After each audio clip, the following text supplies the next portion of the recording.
Kalau orang memakai susuk itu lebih menghipnotis orang. Santet itu ditujukan untuk mencelakakan. Dan eksekutornya atau pelakunya juga beda jenisnya. Tetapi memang sama-sama dimasukkan ke badan orang melalui media jin.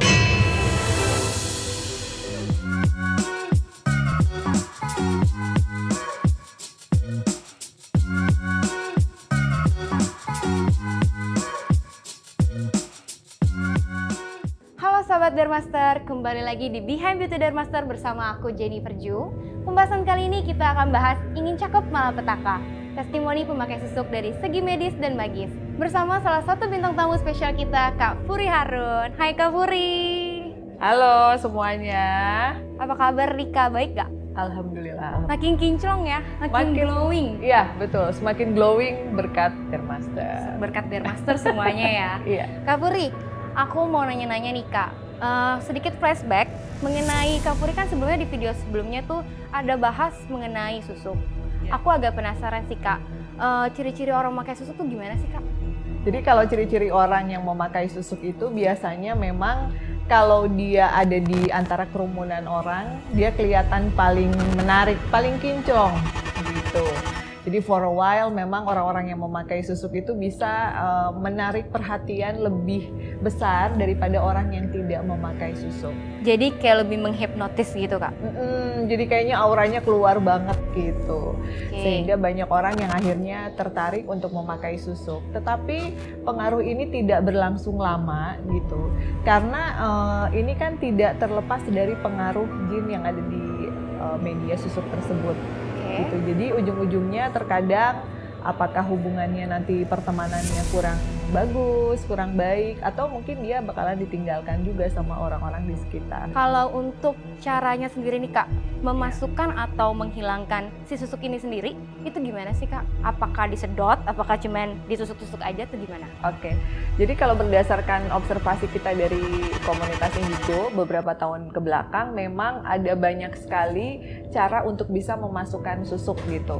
Ada yang memang dia memakai kain kafan, lalu dimasukkan ke dalam tubuh orangnya, ada yang melalui media air minum, ada yang melalui media online juga. Media online gimana tuh Kak? Video call. Oke, video call. Sekarang zamannya udah online ya? Sekarang zamannya udah online, jadi yang pakainya di Kalimantan misalnya, yang dipakein di Jakarta gitu.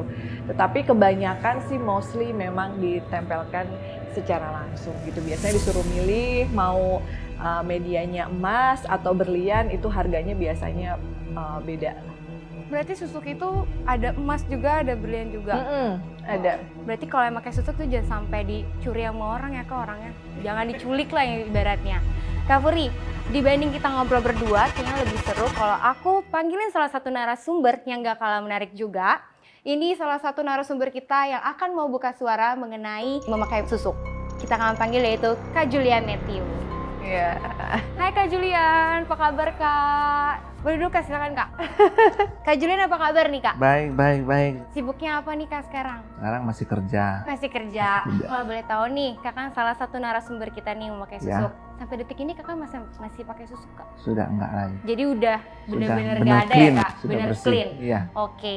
Kak, aku mau tanya, alasan Kakak apa sih Kak memakai susuk? Apakah insecure atau ada alasan lain atau gimana? Alasannya dulu saya tuh ingin lebih dihormati sama orang, lebih disegani, Oke. orang lebih ngeliat saya tuh lebih menarik. Lebih menarik. Lebih karismatik gitu ya. Karismatik, ya. Tapi itu sangat ngefek banget kan Kak? Awal-awalnya bagus, tapi setelah 2 bulan, menjelang 3 bulan, pelan-pelan mulai berubah. Jadi Oke. berbalik ke kita gitu. Terus Kak, aku mau nanya, kalau Kakak mau pakai susuk nih, ada pantangannya nggak sih? Karena setahu aku, katanya kalau orang pakai susuk itu pantangannya nggak boleh makan sate. Dari tusuk satenya langsung. Nggak boleh makan pisang tanduk. Itu bener nggak sih Kak? Kalau waktu saya pasang susuk itu tidak ada pantangan, kecuali jangan berbuat kayak berhubungan seks, itu tidak boleh. Nah, itu. Berhubungan seks di luar nikah. Iya, Nah, jadi gitu. itu Berarti akan kalau pantangan Kak Julian sendiri nih nggak boleh berbuat seks ya? Iya, jadi nanti powernya akan turun. Oke, hanya itu aja Kak pantangannya? Iya. Kakak, durasi kakak selama memakai susuk itu berapa lama Kak? Dan bertahan nggak sih Kak susuk itu seumur hidup? Saya mulai pakai susuk itu dari akhir 2019. 2019. Terus saya mulai di ruqyah itu baru bulan kemarin. Bulan kemarin, berarti baru sebulan lalu. Baru Iya. sebulan lepas Berarti ya. kurang lebih 2 tahun ya kakak pakai ya? Ya, 2 tahun. 2 tahun. Bulan pertama itu saya merasakan manfaatnya, bulan kedua masih, bulan ketiga masih. Mulai bulan keempat dan seterusnya itu berbalik. Berbaliknya tuh Berbaliknya gimana Kak? tuh jadi Maksudnya? yang biasa saya dihormatin orang jadi orang cuek sama saya, jadi sebel ngeliat saya. Oke. Jadi kalau ngeliat saya tuh mukanya mukanya tuh serem amat. Tapi kakak pertahanan itu selama 2 tahun. Iya. Dan ada sebabnya juga saya kenapa mau lepas susuk, salah satunya ini, Si Spirit baby boy Iya. tadi. my spirit doll. Oke, kenapa tuh Kak? Maksudnya kakak mungkin bisa Jadi ceritain sedikit.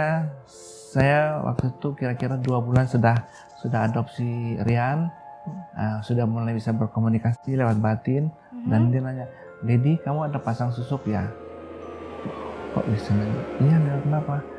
Kalau bisa dilepas Dedi, tidak bagus katanya.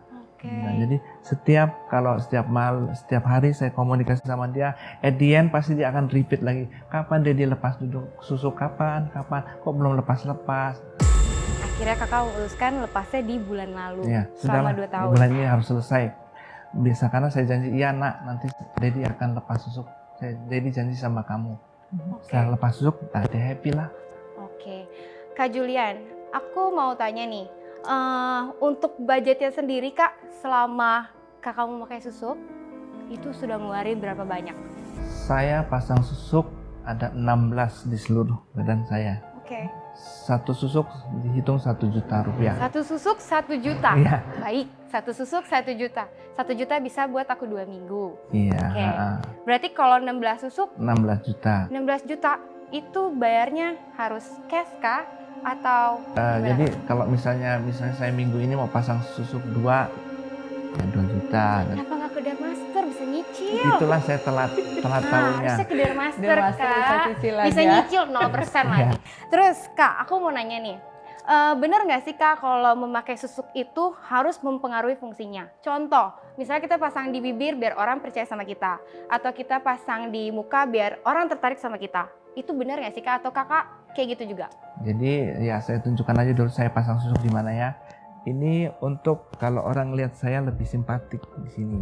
Di Di kening kening, sini. ya. Oke. Kening. Kemudian di sini di mata sini untuk kalau saya ngelihat orang, jadi kalau saya ngomong A dia akan nurut gitu. Oke. Di sini 2 untuk kalau saya misalnya nawarin barang karena saya marketing, jadi orang bisa yang nggak beli jadi beli. Oke. Nah, kemudian ada di sini juga ini untuk ini sebenarnya kalau di pundak sama di belakang ini untuk kayak apa ya, proteksi. Ada juga di sini itu buat proteksi juga di sini. Di kaki juga Kak? Tapi nggak cuma di paha sini. Itu semua ada fungsinya ya Ada, Kak? tapi saya sarankan untuk permisal semua jangan coba-coba pasang susuk. Jangan Nanti, coba-coba pakai susuk. At the end pasti nanti misal. Efek sampingnya selama kakak pakai susuk itu apa Kak? Apakah gelisah atau kerasukan? Atau Yang pernah pasti kerasukan? susah tidur. Susah tidur. Mimpi buruk, mimpinya aneh-aneh gitu, yang pokoknya yang nggak jelas punya. Terus perasaan batin juga nggak tenang ya, kayak gelisah aja. Jadi kalau misalnya saya duduk gini walaupun dengan teman-teman, saya kok gelisah, kok nggak enak gitu. Sebenarnya waktu itu saya pengen curhat gitu. Ini kan sebenarnya pribadi ya, ini private ya, cuman tidak ada salahnya lah saya sharing, siapa tahu nanti bisa orang-orang juga bisa ngerti, oh ini kalau pasang susuk negatifnya ini, tidak positifnya tuh tidak ada, negatifnya lebih banyak. Oke, Kak Puri, Kak Julian, dari tadi kita bahas dari segi magis. Kita akan bahas dari segi medis, dan aku bakal datengin salah satu narasumber spesial banget di episode kali ini, yaitu Dokter Estetika Dermaster, yaitu Dr. Stefanelli. Hai dok. Halo, Apa kabar dok? baik, Kayak sibuk banget ya dok ya. lumayan. Dok Steven, dari tadi kan aku bahas masalah magis nih dengan Kak Furi dan Kak Julian. Kali ini aku mau bahas dari segi medis. Menurut Dr. Steven, susuk tuh gimana sih dok? Pandangan Dr. Steven dalam segi medis? Kalau dari sisi medis, susuk yang kita tahu itu susuk KB. KB, jadi digunakan untuk kontrasepsi. Bayangkan seperti obat kecil ditanam ke dalam lengan. Itu aja dari sisi medis. Susuk KB ditanam dalam Lengan. lengan. Ya, jadi dari obat itu dia slow release obat untuk kontrasepsi. Oke, berarti bukan susuk. Bukan yang seperti ini. Penggunanya jauh sekali. Oke, dok, sempat viral di tahun 2020 kejadian salah satu narasumber yang menunjukkan di instastory-nya itu ronsen X-ray dok. Ronsen X-ray itu nunjukin kalau ada susuk di dalamnya, itu ada ratusan susuk bentuknya emas dok. Seperti di gambar ini. Sorry dok. Di situ terlihat jelas sih dok, kalau situ ada ratusan susuk berbentuk emas. Nah, tanggapan Dr. Steven Eli sendiri tuh gimana dok mengenai hal itu? Saya pribadi pernah lihat langsung hasil ronsen yang seperti ini. Waktu saya sedang sekolah kedokteran. Oke. Hal pertama yang saya keluar adalah ini beneran ada. Kalau nggak mungkin ronsennya nangkap. Ya. Yang kedua yang saya pikir adalah cara masuknya gimana ya? Nah, itu dia. Apa nggak sakit? Ditusuk jarum satu aja kita sakit ya. Ini banyak banget. Lalu tempatnya ganjil, bisa kayak dada, leher, di jidat, di mana-mana. Ya serem ya. Kalau membayangkan proses masuknya gimana, saya nggak kebayang. Sebenarnya proses masuknya nggak sakit dok, karena nggak seperti operasi.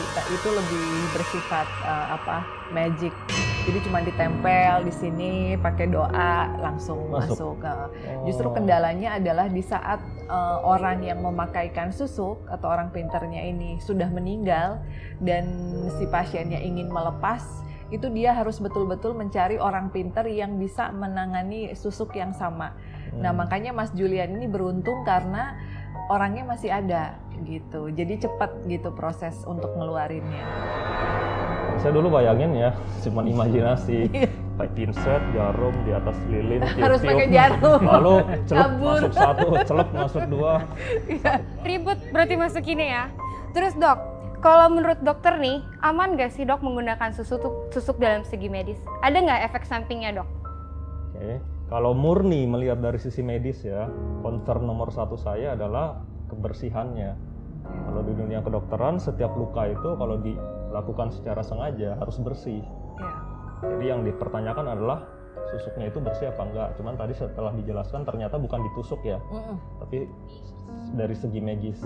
Ya. Oke, berarti lebih di yang kayak kakak bilang kan, di pakai doa, masuk tuh susuk. Iya, kan, pakai Kak? nama lengkap, tanggal lahir gitu. Jadi nggak sakit, nggak dibedah gitu. Oke, nah Dr. Steven Eli, kira-kira nih dok, susuk itu bisa nggak sih diangkat atau dihilangkan oleh dokter kecantikan?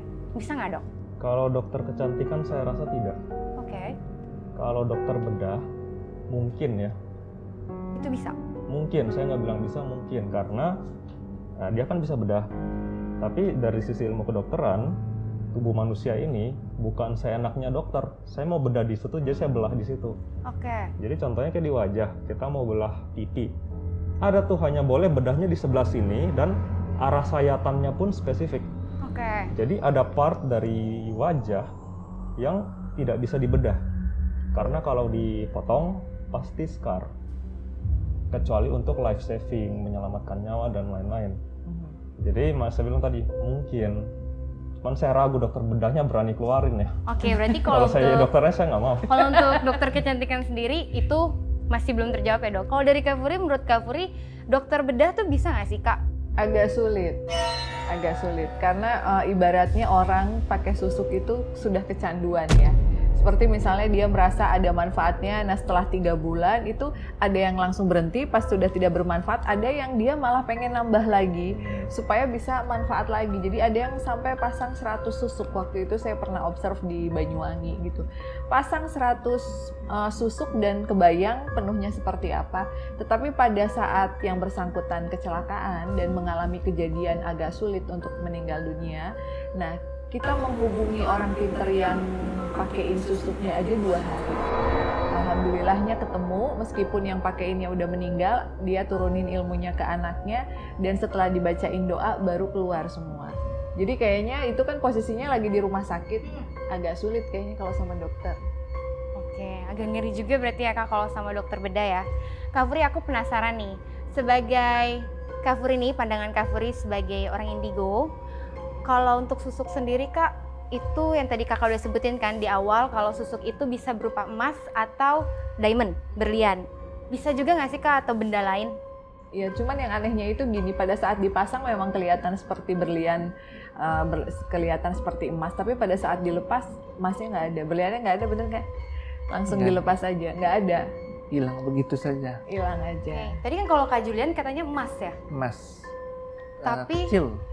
saat dikeluarkan itu nggak ada emasnya. Waktu di ruqyah nggak ada ya. Jadi kayak pleng aja. Bang, ilmunya. Ilmunya udah hilang, itu kayak kembali ke asalnya. Jadi namanya magic, ya sama seperti sulap lah, kelihatan seperti emas, kelihatan seperti berlian, padahal sebenarnya itu magic. Oke, sebenarnya itu bukan emas, bukan berlian, bukan yang kita pikirkan itulah ya Kak. Bisa jadi itu lebih parahnya, lebih jeleknya kan.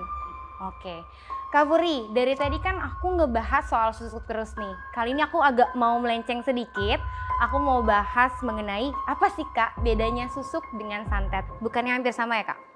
Sebenarnya beda.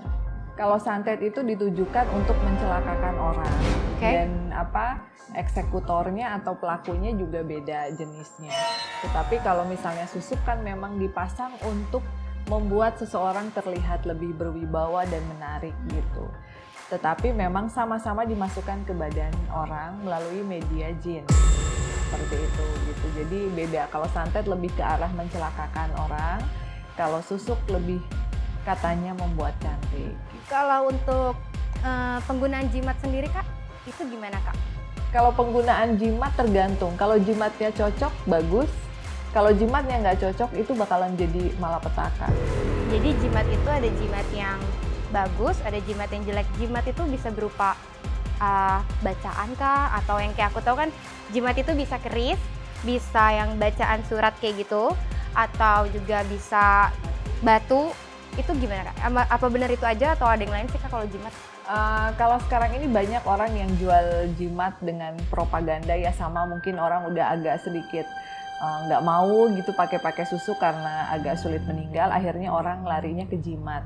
Tetapi kembali lagi yang namanya hodam itu kan cocok-cocokan gitu. Jadi yang paling penting adalah gimana caranya kita berdoa aja sama Tuhan supaya diberikan yang terbaik kayak gitu. Dijauhkan dari yang jahat-jahat ya Kak ya.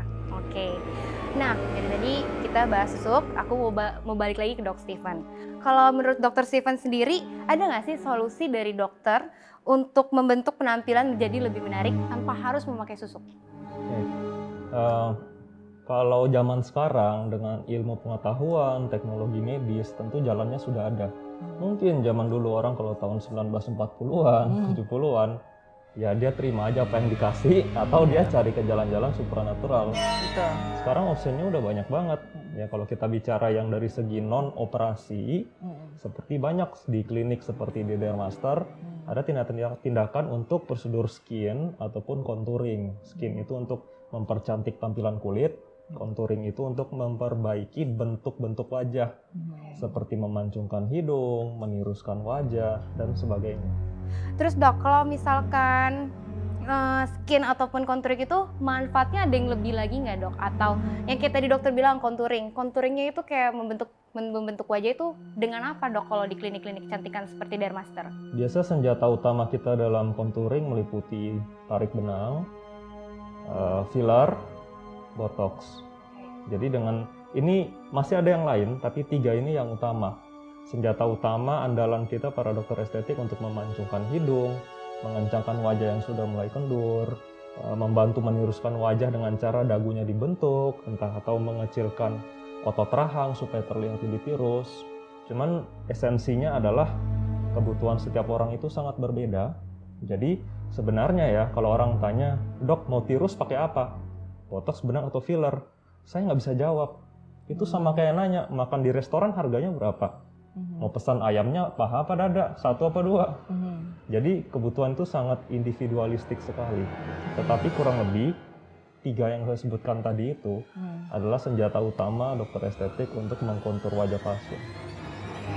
Nah dok, tadi kan dokter bilang kalau ada tarik benang, filler, dan botox. Untuk dermaster sendiri dok, andalan di tarik benangnya itu apa dok? Pasti Aptos. Aptos. Saya yakin namanya sudah terdengar di mana-mana kalau di Indonesia. Oke, Aptos sendiri dok selama bertahun-tahun nih di dalam tubuh seseorang atau di dalam muka seseorang itu akan menjadi apa sih dok? Apakah tetap menjadi benang terus ataukah bisa berubah atau gimana dok? Nah ini pertanyaan bagus karena saya yakin ini menjadi satu hal yang masih banyak sekali miskonsepsinya di masyarakat. Bahkan di kalangan dokter pun masih banyak. Yang pertama, benang seperti Aptos ini tidak permanen. Jadi bukan pasang sekarang sampai kita mati ada terus di dalam. Yang kedua, Aptos benang ini benang yang diserap ya, seperti benang-benang jahit kalau kita luka. Ya, jadi dari segi medis memang dia aman. Lalu yang kedua, benangnya jadi apa? Yang paling sering saya dengar teman-teman lain atau kolega lain bilang jadi kulit atau jadi daging. Itu sama sekali tidak tepat. Benang tidak jadi kulit ataupun tidak jadi daging. Orang yang sering benang atau rutin bukan berarti kulitnya tambah tebal atau menjadi berdaging-daging di dalam. Enggak. Benang itu hancur melalui proses yang namanya hidrolisis. Hasil hancurannya dia adalah air dan gas. Jadi sebenarnya dia nggak jadi apa-apa. Maka jangan heran kalau ada orang yang pasang benang terus setiap tahun dia benangnya kemana? Menumpuk kah? Apakah setelah dia berhenti lalu menjadi semakin buruk? Itu sama sekali tidak benar. Oke, berarti kalau untuk Aptos sendiri itu bertahannya bisa berapa lama dok? Dan ada nggak sih dok efek sampingnya setelah kita memakai benang Aptos atau after kita memakai benang Aptos itu ada efek sampingnya nggak dok? Ya, benang Aptos itu benang yang daya tahannya paling lama di pasaran. Daya tahannya bisa sampai 1,5 tahun. Lalu yang menarik adalah saat benang Aptos ini dengan kandungannya yang unik itu perlahan-lahan diserap tubuh. Di dalam prosesnya tubuh akan memancing pertumbuhan kolagen baru. Jadi pada saat awalnya mukanya dikencangkan dengan topangan benang. Saat benangnya sendiri mulai terdegradasi, kolagen natural kita akan datang menggantikan benang tersebut. Nah, jadi saya sering pasien ngomong begini, berarti kalau saya benang, waktu benangnya habis, muka saya makin parah dong. Yang terjadi malah sebaliknya. Orang yang rutin benang lalu berhenti, muka dia akan jauh lebih kencang dibanding teman-teman searisan dia yang tidak pernah treatment. Dan di tempat konsul saya sediakan ada memang pasien yang saya follow up sebelum dibenang, setelah dibenang, 7 bulan kemudian, lalu 2 tahun kemudian. Di situ terlihat jelas 2 tahun kemudian benangnya sudah nggak ada. Tapi mukanya jauh lebih kencang dibanding sebelum ditarik. Itu juga salah satu miskonsepsi paling sering yang saya dengar. Terus nih untuk pertanyaan terakhir nih untuk Kak Furi Harun. Kak Furi sendiri kan melakukan perawatan nih di Dermaster. Aku mau tanya nih Kak, ada nggak sih Kak kira-kira perbedaan orang yang benar-benar perawatan rutin dengan orang memakai susuk? Ada nggak sih Kak perbedaannya? Perbedaan antara treatment dengan susuk ya. Kalau orang memakai susuk itu lebih menghipnotis orang secara dadakan. Oke. Tetapi orang yang di treatment tentunya dia akan mengalami perubahan-perubahan yang jauh lebih cantik, lebih mudah melalui sebuah rangkaian proses. Dan pada saat kita melihat dia 3 minggu, 4 minggu kemudian dia masih tetap orang yang sama. Tetapi pada saat kita mau melihat seseorang yang memakai susuk, di saat kita sudah menyadari bahwa ada something wrong gitu, perasaan kita akan berubah gitu. Padahal orangnya nggak salah, orangnya nggak jahat ke kita gitu, tapi kitanya jadi kayak males seperti itu karena proses kita untuk bisa deket dan suka sama orang ini kayak dihipnotis, kayak dipelet gitu. Kalau dipelet kan kadang orang happy, seneng di awal, tetapi di akhir-akhir biasanya hubungannya berantakan. Oke, Kak Furi, Dok Steven, Kak Julian, terima kasih sekali udah nemenin bincang-bincang kali ini di Behind Beauty Dermaster. Aku mau ingetin juga nih, untuk kalian semua yang ingin cantik dan awet muda tanpa harus memakai susuk, yuk bisa langsung kunjungi Dermaster Klinik Indonesia. Jangan lupa saksikan video Dermaster lainnya yang gak kalah menarik di YouTube channel Dermaster. Sampai jumpa di Dermaster.